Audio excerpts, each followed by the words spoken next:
ஐயா பல வருஷமா அல்சர் கிரானிக் டிசீஸா மாறிடுச்சு. வயிற்று புண், ஆசைப்பட்ட பொருள் சாப்பிட முடியல, ஒரு புளிப்பானது சாப்பிட முடியல, ஒரு காரமானது சாப்பிட முடியல, ஏன் தண்ணி குடிச்சா கூட வயிறு எதிர்த்தாங்க.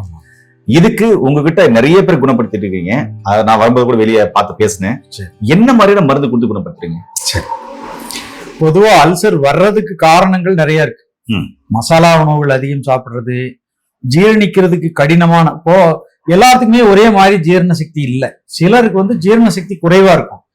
அவங்களுக்கு ஜீரணிக்கிறது கடினமான அசைவங்களை சாப்பிடும் பொழுதும், மசாலா ஐட்டத்தை சாப்பிடும் பொழுதும், கெட்டி தயிர் சாப்பிடும் பொழுதும் ஜீரணிக்காம புளிச்சு தண்ணி, அந்த புளிச்ச தண்ணி அதாவது ஹைட்ரோகுளோரிக் ஆசிட் உள்ள நின்றுட்டே இருக்கும். அது நின்றுட்டே இருக்கும்போது என்னன்னா, இறைப்பைக்குள் இருக்கக்கூடிய மியூக்கஸ் லேயர்ங்கிறத ஒரு படிவத்தை எடுத்துருது. அந்த படிவத்து மேல நம்ம சாப்பாடு பட்டதுன்னா ஆசிட் எல்லாம் உருவாகி அந்த வயிறு கலக்கி அதை ஜீரணமாகும் பொழுது வயிற்றுக்கு புண்ணாகாது. நீண்ட நாள் இந்த அமிலத்தன்மை கூடி கூடி கூடி கூடி அங்க இருக்கக்கூடிய அத்தனை மியூக்கஸ் லேயரை எடுத்து கரைச்சு அனுப்பிடுச்சுன்னா வயிற்றோட உள்புற சுவர் அப்படியே தெரியும். நீங்க எண்டோஸ்கோபி பண்ணாங்கன்னா அப்படியே பெருக்கல் அந்த சிவப்பு தான் தெரியும், வெத செவந்து இருக்கும் வயிறு. அதுக்கு மேலையும் நாம புண்ணுண்டாக்கக்கூடிய பொருட்களையோ அல்லது காரமானதோ அல்லது அமிலத்தன்மை உள்ளதோ சாப்பிடும் பொழுது அந்த வயிறு மியூக்கஸ் லேயர் இல்லாதனால இது பட்ட உடனே புண்ணாயிருது. பத்தாவது சில பேர் சிகரெட் குடிப்பாங்க. அந்த அமிலத்தன்மை அதிகமா இருக்கிறவங்க சிகரெட் குடிச்சாங்கன்னா அந்த புகையிலையுடைய சூட்டுனால அந்த வயிற்றுல போய் அது ஒரு புண்ணு பண்ணும். அதே சமயம் மது அருந்துவாங்க சில பேர்.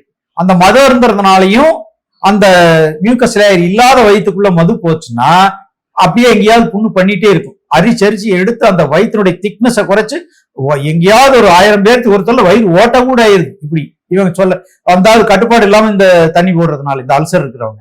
அதனால வயிறு சரியா இருந்தா மட்டும்தான் உணவு சரியா ஜீரணமாகும், சரியா ரத்த விருத்தி ஏற்படும், சரியா ஆரோக்கியம் கிடைக்கும், மனது நிம்மதியா இருக்கும், நல்லா நடமாட முடியும். அதனால உடலின் நுழைவாயிலே வாயும் வயிறும் தான். ஆனா வாயும் வயிறும் சரியா இருக்கணும். வயிறு சரியா இருந்தா நம்ம எதை சாப்பிட்டாலும் நம்ம நல்ல ஜீரண சக்தி இருக்கிறவங்க ஜீரண சக்திக்கு அளவா சாப்பிட்டுக்கணும். ஜீரண சக்தி குறைஞ்சவங்க ஜீரண சக்தியை அதிகப்படுத்தக்கூடிய சித்த மருந்துகளை சாப்பிட்டு நல்ல ஜீரண சக்தி ஏற்படுத்திட்டு நல்லா வாக்கிங் போயிட்டு நல்லா உடற்பயிற்சி பண்ணிட்டு இருந்தாங்கன்னா இந்த அமிலத்தன்மை உருவாகி வயிற்றுல புண்ணுன்றது வராது. இன்னொன்னு மனக்காரணங்களாலையும் வயிறு புண்ணாகும். எப்பவும் கவலைப்பட்டு இருக்கிறது, ஒரு பிரச்சனை குடிச்சு நல்லா ஒரு ஆழமா ஸ்ட்ரெஸ் ஆகுறது, மன அழுத்தம் ஆகுறது, இது தொடர்ந்து இருந்தா என்ன ஆகும்னா அதனால ஹைட்ரோகுளோரிக் ஆசிட் சுரந்து வயிற்றுல போய் நின்று அதுவும் மியூக்கஸ் லேயர் அரிச்சு விட்டுரும். அப்புறம் எதையாவது ஒரு மிளகா அதிகமா போட்டு சாப்பிட்டா கூட உங்களுக்கு வயிறு இருக்க ஆரம்பிச்சோம். அப்புறம் இந்த அமிலத்தன்மை அதிகமாயிருச்சுன்னா அது என்னைக்குமே மாறுறது இல்லை. அலோபதியில ஒரு மாத்திரை கொடுக்குறாங்க, சின்ன மாத்திரை ஒண்ணு கொடுப்பாங்க டாக்டருங்க. அந்த மாத்திரை சாப்பிட்டா எங்களுக்கு அன்னைக்கு நல்லா இருக்குதுங்க, ஒரு வாரம் கொடுப்பாருங்க நல்லாயிரும், ஆனா மறுபடியும் ஒரு வாரத்துல வந்துருது அப்படிம்பாங்க. என்ன காரணம்னா அது அமிலத்தன்மையை கட்டுப்படுத்தும் ஒரு மாத்திரை கொடுக்கப்படுது. அதனால அந்த நேரத்துல அவங்க என்ன சாப்பிட்டாலும் அமிலத்தன்மை கட்டுப்பட்டு சாப்பிடுறது ஜீரணமான மாதிரி தெரியும், அவ்வளவுதான். ஆனாலும் ஜீரணம் ஆகிறது இல்லை. வயிறு அவன் புண்ணு இல்லாம இருந்தா மட்டும்தான் ஜீரணமாகும்.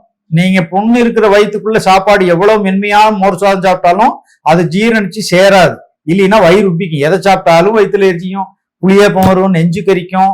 எல்லாத்துக்கும் காரணம் வயிறு தான். எல்லாத்துக்கும் காரணம் அமிலத்தன்மை தான்.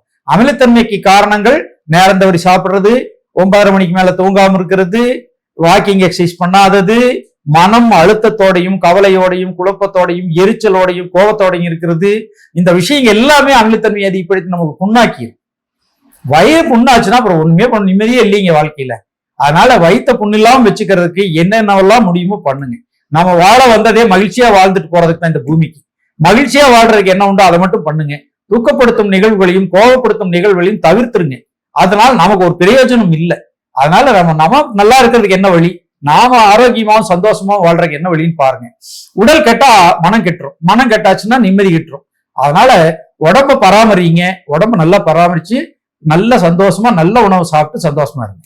ஆனா இதெல்லாம் இல்லாம ஏதோ பல காரணங்களால வாழ்க்கை சூழ்நிலையில இதெல்லாம் நான் செய்யக்கூடாதெல்லாம் செஞ்சு வயிற்று புண்ணு வந்துருச்சுன்னா ஆரம்ப நிலையில சில மருந்துகள் எடுத்துக்கிறீங்க, வீட்லயே எடுத்துக்கிறீங்க, சுரக்காய் சாப்பிடுறீங்க, வெள்ளை பூசணிக்காய் சாப்பிடுறீங்க, அதெல்லாம் நல்லா இருக்கும்.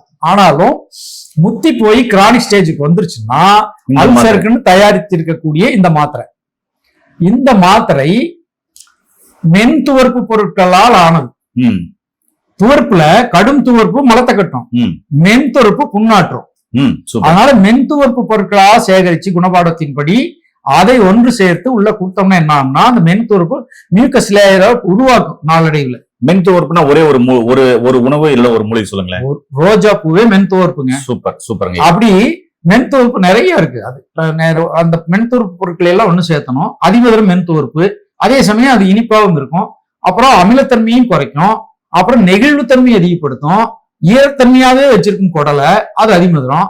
அந்த மாதிரியான செலக்டிவ் ஒரு நாம செலக்ட் பண்றதுதான். சித்தர்கள் என்னென்ன பொருள் என்ன வேலை செய்யும் சொல்லிட்டாங்க. ஒவ்வொரு சித்த மருத்துவரும் தான் சிந்தித்து குணபாடத்தை படிச்சுட்டு என்னென்ன பொருளை ஒண்ணு சேர்த்தும் போது குடல் புண் நல்லா ஆகும்னு கணக்கு போட்டு ஒருத்தர் செய்யறாங்க. அந்த வகையில நான் இதை ஒரு டிசைன் பண்ணி இருக்கிறேன். இது எப்படி சாப்பிடணும்னா, இந்த ரோஜா பூ லேகியம், இது ரோஜா பூவை முழுமையான பச்சை ரோஜாவை தேனில் ஊற வச்சு வெயில வச்சு கலக்கி கலக்கி எடுத்து அரைச்சு, இந்த தேனும் ரோஜா பூவும் தான் சுத்தமான அந்த பன்னீர் ரோஜா, அதனுடைய லேகி இது. இந்த லேகி இவ்வளவு எடுத்து சாப்பிட்டுட்டு இந்த ஒரு மாத்திரையை உணவுக்கு முன் முழுங்கிடணும். அப்போ ரெண்டுமே மென்துவர்ப்பாயிடுச்சா, இல்ல போய் நல்லா லேயர்ல ஃபார்ம் ஆகி அங்க இருக்கிற புண்ணு ஆத்திட்டே வரும். ஒரு 2 அல்லது 3 மாதங்கள்ல அங்க இருக்கிற லேயரும் ஃபார்ம் ஆயிரும். அடுத்து சாப்பிடக்கூடிய ஏதாவது காரம் கூட தாங்கக்கூடிய சக்தி வயிறு அரைஞ்சிரும். வயிறு புண்ணும் ஆறிடும். வயிறு புண்ணும் இல்லாட்டி மனமும் சரியா, நான் சொன்னதெல்லாம் கரெக்ட் ஆயிக்கணும். அப்புறம் வெறும் மருந்து மட்டும் பத்தாது. நீங்க 50% மருந்து 50% தான் எல்லா நோய்க்குமே. நீங்க எல்லாமே மருந்து ஒண்ணுன்னு நினைச்சிட்டு நீங்க இஷ்டம் போல வாழக்கூடாது. அதனால இதை சாப்பிட்டுட்டு உணவுக்கு முன்னாடி, உணவுக்கு பின் வயிற்றுல பித்த நீர் அதிகம் சுரப்பதும் வயிற்று புண்ணுக்கும் வயிறு எரிச்சலுக்கும் நெஞ்செரிச்சலுக்கும் ஒரு காரணம்.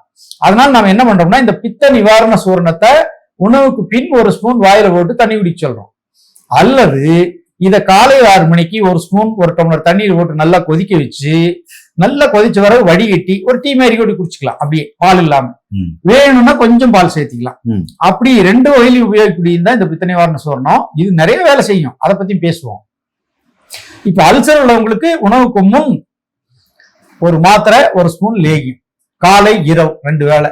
உணவுக்கு பின் பித்த நிவாரண சூரணம் 1 ஸ்பூன் வாயில போட்டு தண்ணி குடிச்சுக்கணும். தொடர்ந்து இதை செஞ்சுட்டு வரணும்.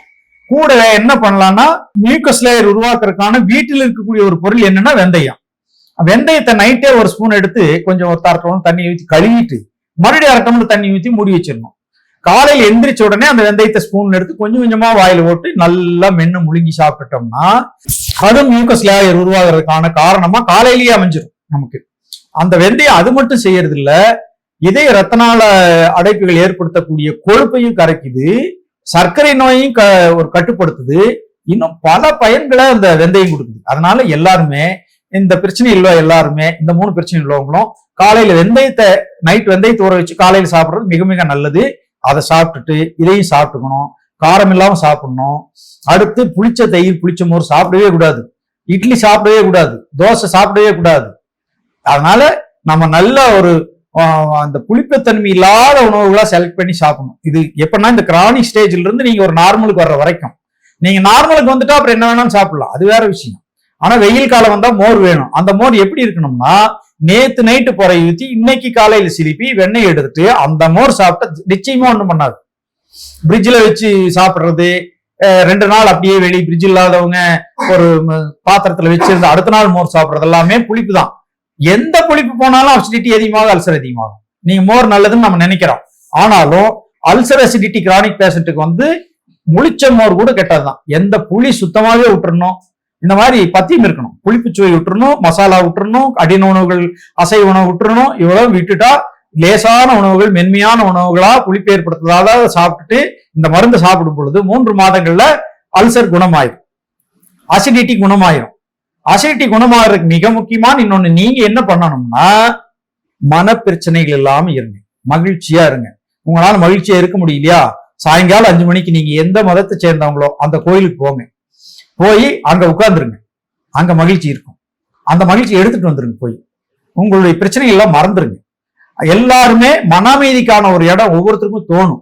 சில பேருக்கு சினிமாவுக்கு போனா மன அமைதியா இருக்கும். போங்க, ஒன்றும் தப்பில்லை. ஏன்னா திரைப்பட அரங்கில் போய் ஒரு 3 மணி நேரம் உங்க நினைவு இல்லாம, உங்க நோய் நினைவு இல்லாம நீங்க அந்த ஏதோ ஒரு நிகழ்வை பார்த்து மகிழ்ச்சியா இருந்துட்டு இருக்கிறது, அது கொஞ்சம் மகிழ்ச்சியான படத்துக்கு போங்க. இந்த ஒருத்தருக்கு ஒருத்தர் சுட்டுத்தர படத்துக்கு எல்லாம் போகாதீங்க. அதனால மகிழ்ச்சியான படத்துக்கு போங்க. நிறைய மகிழ்ச்சியான படங்கள் இருக்குது. இல்லையா வீட்டுல வீடியோவில் போட்டு நீ நம்ம டிவியில போட்டு மகிழ்ச்சியான படங்கள் பாருங்க. முடிஞ்ச வரைக்கும் விவேக்கு, சந்தானம், வடிவேல் படங்களை மட்டும் பாருங்க, வடிவேலோட சீன்ஸ் மட்டும் பாருங்க, நீங்க மகிழ்ச்சி அடைஞ்சிருவீங்க. சிரிச்சா எல்லா நோயும் குணமாயிரும். அதனால நம்ம மனம் தான் எல்லா நோய்க்கும் மூல காரணம். மனதை சரி பண்றதுக்கு என்னென்ன உபாயங்கள் இருக்கோ எல்லாருமே கடைபிடிங்க. நம்ம தமிழ் மக்கள் எல்லாரும் உலகம் முழுவதும் முழுமையான ஆரோக்கியமா இருக்கணுங்கிறதான் எனக்கு ஆசை. இதை எனக்கு கத்துக் கொடுத்தவர் என் குருநாதர் கனக சுப்புரத்ன ஐயா. 16 கவனகர் கனக சுப்புரத்ன ஐயா தான் இந்த தத்துவத்தை சொல்லி கொடுத்தாரு. நாம தமிழ்நாட்டுல பிறந்துட்டோம். தமிழ் மக்களை, உலகம் முழுவதும் இருக்கக்கூடிய தமிழ் மக்களை மகிழ்ச்சியாகவும் ஆரோக்கியமா வச்சிருக்கிற என்ன பண்ணணுமோ அதை தான் நாம பண்ணணும்னு அவர் நீண்ட நாட்கள் வகுப்பெடுத்தார் எல்லா நாட்டிலையும். நானும் அவர் கூட எல்லா பக்கம் போயிட்டு இருந்திருக்கிறேன். ஆனா இப்போதைக்கு அவர் அதிக வகுப்பு எடுக்காதனால என்னுடைய நல்ல பொருட்களை மட்டும் வாங்கி மக்களுக்கு அவர் கொடுத்துட்டு இருக்காரு. தன்னுடைய மக்களுக்கு வந்து சேவை பண்ணிட்டு இருக்காரு. நானும் அவருடைய வழியில தமிழ் மக்கள் நல்லா இருக்குங்க. அவனும் நாட்டு மக்களுக்கு அவனும் சொல்லிக்குவான். நம்ம தமிழ் மக்களுக்கு, உலகம் முழுவதும் இருக்கிற தமிழ் மக்களுக்கு என்ன வேணுமோ அதை தமிழ்ல, தமிழ் சித்தர்கள் சொன்ன தமிழ் மருத்துவத்தை நாம எடுத்து சொல்றோம். அதனால எல்லாரும் நல்லா இருக்கணும், நல்லா மகிழ்ச்சியா வாழணும். தமிழ் மக்கள் தான் உலகத்தில் முதன்மையான பெரிய அறிவாளிகளாகவும் ஆரோக்கியமுள்ளவர்களாகவும் இருக்கணுங்கிறது என்னுடைய ஆசை. அதனால இந்த தமிழ் மருந்துகளை எல்லாரும் உபயோகிங்க. நிச்சயமா நோய் வராமல் காப்பாத்திக்கலாம், வந்தாலும் விரைவில் குணப்படுத்திக்கலாம். குணப்படுத்தாம நீண்ட நாள் வாழ்நாள் முழுவதும் சாப்பிடக்கூடிய எந்த மருந்தையும் நீங்க எடுக்காதீங்க. எல்லாமே குறுகிய காலத்தில் குணமாகும் மருந்தா சித்த மருத்துவத்தில் இருக்கு. அதனால இதை எடுத்து எல்லாரும் ஆரோக்கியமா இருக்கணும், சந்தோஷமா இருக்கணும். வயிற்று புண்ணுக்கான மருந்து நம்ம இப்ப சொல்லிட்டோம். வீட்டு மருத்துவமும் சுரக்காய், வெள்ளை பூசணிக்காய், வெந்தயம், இந்த மாதிரி. இன்னொன்னு, கடுமையான வயிற்று புண்ணு இருக்கிறவங்க ஒரு மதிய உணவு என்னன்னா சுடுசாறு செஞ்சுக்கணும். சுடுசோறு வட்டல போட்டுட்டு 1/2 மூடி தேங்காய் பால் எடுத்து அந்த சுடுசோத்து மேல ஊத்தணும். நாட்டு சக்கரை 1 ஸ்பூன் போடணும்.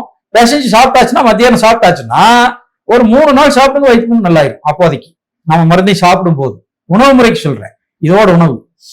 அதுவே காலையில் நேரம் வெள்ளை பூசணிக்காய் ஜூஸ் ஒரு டம்ளர் எடுத்து குடிச்சிடணும். அதுவும் அமிலத்தன்மையை குறைச்சு நம்மளுக்கு உள்ள தேவையற்ற ஒரு விஷப்பொருள் ஏதாவது இருந்தாலும் வெளியேற்றிடும். இந்த மாதிரி சொரக்காய் ஜூஸ் ஒரு நாளைக்கு குடிக்கலாம். அதுவும் நல்ல ரத்தத்தை சுத்தம் பண்ணி, மென்மையை உண்டாக்கி, சிறுநீரத்தை சுத்தம் பண்ணி நமக்கு ஆரோக்கியத்தை கொடுக்கும். இந்த மாதிரி காய்கறிகள் இருக்கக்கூடியதும் உணவில் இருக்கக்கூடியதுமான நல்ல பொருட்களை எடுத்து இதே மருந்துகள், இந்த மருந்துகளையும் எடுத்துட்டோம்னா 2 அல்லது 3 மாசத்துக்குள்ள நீங்க முழுமையான ஆரோக்கியத்தை அடைஞ்சு நல்லா சாப்பிட்டு, நல்லா சத்து சேர்ந்து, நல்லா ஆரோக்கியமா இருந்து மகிழ்ச்சியும் தானா வந்துடும். உடம்பு நல்லா இருந்து மகிழ்ச்சி தானா வருது. வயிறு எங்க மகிழ்ச்சியா வாழ்றது? மகிழ்ச்சி இல்லாட்டி வயிறு புண்ணாகும், வயிறு புண்ணானாலும் மகிழ்ச்சி போயிடும். அதனால கத்துனா குத்துவேன், குத்துனா கத்துவேன். இதுதான். அதனால நீங்க எல்லா வகையிலும் சரியா நல்லா வாழணும்னு அன்புடன் வேண்டிக் கொள்கிறேன். நன்றி, வணக்கம். நிறைய விஷயங்கள் பேசுறாரு, எனக்கு சிரிப்பு தாங்க முடியல. சொன்ன மாதிரி ஆனந்தம் வந்தா எந்த நோயுமே வராது. சிரிச்சு, அதாவது ஒரு மனுஷன் சிரிச்சுட்டே இருந்தாக்க எந்த நோயுமே வராது. அதனாலதான் நோய்வாய் வந்தவங்களுக்கு ரொம்ப மகிழ்ச்சியா இருக்கக்கூடிய விஷயங்களை நிறைய பகிர்ந்துக்குவாங்க. அதோட சரி பாத்தீங்கன்னா வசீகரா பல்பொடி, இது சொல்ல மறந்துட்டோம். ஆமா, இது இன்னொரு வீடியோ போடலாம். இதுவும் பாத்தீங்கன்னா அல்சர் உள்ளவங்க காலை இரவு 2 வரையும் பல்பொடியா நீங்க யூஸ் பண்ணும்போது ரொம்ப அற்புதமா இருக்கு. அதாவது வாய்ப்புண் வயிற்றுப்புண் 2 இருக்கும் சிலருக்கு. அப்ப வாய்ப்புண் ஆடுறதுக்கு என்ன வேணும்? தோற்பு வேணும். நம்ம ஆலம்பட்டை, அரசம்பட்டை, அத்திப்பட்டை, நாவல்பட்டை, மருந்தும்பட்டை, இந்த மாதிரியான பட்டையும் கருவேலம்பட்டை இதெல்லாம் போட்டு கூடத்தை என்னென்ன மூலிகை சேர்த்தணுமோ சேர்த்து எல்லாம் சேர்ந்து ஒரு நல்ல ஒரு பல்பொடி உருவாக்கி இருக்கிறோம். இதுவும் கவனகர் கனக சுப்புரத்ன ஐயாவால் உலகம் முழுவதும் அறிமுகப்படுத்தப்பட்ட பல்பொடி. அந்த காலத்துல நான் கவனகரின் பல்பொடின்னு தான் வச்சிருந்தோம். ஐயா சொல்லிட்டாரு, ஐயா நீங்க செய்றீங்க, உங்க பேரே போட்டுக்கீங்க, ஐயா என் பேர் போட வேண்டாம்னாரு. அதனால வசீகரா பல்பொடின்னு நம்ம நிறுவனத்தின் பேர்ல, ஏவிஎம் கெமிக்கல்ஸோட பேர்ல இது நாங்க இப்ப லைசன்ஸ் எடுத்துட்டோம். இதுக்கு இது தனியா சில லட்சங்களே ஆச்சு நம்ம லைசன்ஸ் எடுக்க முடிக்கும் போது. ஏற்கனவே பார்மசி லைசன்ஸ் இருந்தோம், இதுக்கு ஒரு லைசன்ஸ் எக்ஸ்ட்ரா எடுத்தோம் நம்ம ப்ராப்பரேட்டரி மெடிசனா. அதனால இது நல்லா ஓடிட்டு இருக்கிறனால எடுத்தோம். இப்ப மலேசியா கூட ஒருத்தர் நிறைய வாங்கி, நான் எனக்கு மட்டும் ஏஜென்சி கொடுங்க அப்படின்ட்டு மலேசியாவில் இப்பதான் கேட்டிருக்காரு, இவ்வளவு வருஷம் கழிச்சு. அது கனக சுப்புரத்ன ஐயா போற வரைக்கும் அவர் கொண்டு போய் கொடுத்துட்டு இருந்தாரு. இப்ப போகாதனால வேற ஒருத்தர் ஏஜென்சி கேட்டிருக்காரு. அதனால இந்த மலேசிய மக்களுக்கும் இது கிடைக்கும். ஏற்கனவே வாங்கினவங்களுக்கு தெரியும், மலேசியாவில் நிறைய பேர் வசீகரா பல்பொடி யூஸ் பண்ணி நல்லா சந்தோஷமா இருந்துட்டு இருப்பீங்க. இவங்களுக்கு மீண்டும் இது கிடைக்க போகுது அப்படிங்கிறதையும் இந்த நேரத்தில் தெரிவிச்சுக்கிறேன். வாய்ப்புண்ணாரும் வயிற்று புண்ணுக்கும் இது ஆறதுக்கு உதவியா தான் இருக்கும் இந்த பல்பொடி. அதே சமயம் சுகர் குறையறதுக்கு உதவியா இருக்கும். பற்களை உறுதிப்படுத்தும், ஈறுகளை உறுதிப்படுத்தும், தொண்டையில் இருக்கிற கிருமிகளை கொல்லும். அப்புறம் ஆக்சிஜன் மூலிகை தான் எல்லாமே. அரசு, அத்தி பூராமே ஆக்சிஜன் மூலிகையாச்ச. வாயில காலையில் எந்திரிச்ச உடனே ஒரு நல்ல பொருளை வாயில வச்சா என்ன ஆகும்? அதை அப்படியே அப்சர்வ் பண்ணி உடம்ப ஆக்சிஜனா மாத்திரும். அதனால இது உயர்ந்த பல்பொடி. இது பல்பொடிக்கு நம்ம தனியா பேச வேண்டியது, ஏற்கனவே நீங்க எல்லாம் பார்த்திருப்பீங்க, பல்பொடி வீடியோ பார்த்திருப்பீங்க. இது இன்னும் நான் எவ்வளவு சிறப்பா இருக்குங்கிறத நான் இப்ப சொல்லியிருக்கிறேன். எல்லாரும் எல்லாத்தையும் இந்த செட் அப்படியே வாங்கி நீங்க பயன்படுத்தி ஆரோக்கியமா இருக்கணும். நன்றி. என்ன நேயர்களே, பேசுறதுக்கு எனக்கே வாய்ப்பு இல்லை, அந்த அளவுக்கு எல்லாமே பேசுறாரு. மீண்டும் இன்னொரு அருமையான பதிவு சந்திக்கலாம். நன்றி, வணக்கம். வணக்கம்.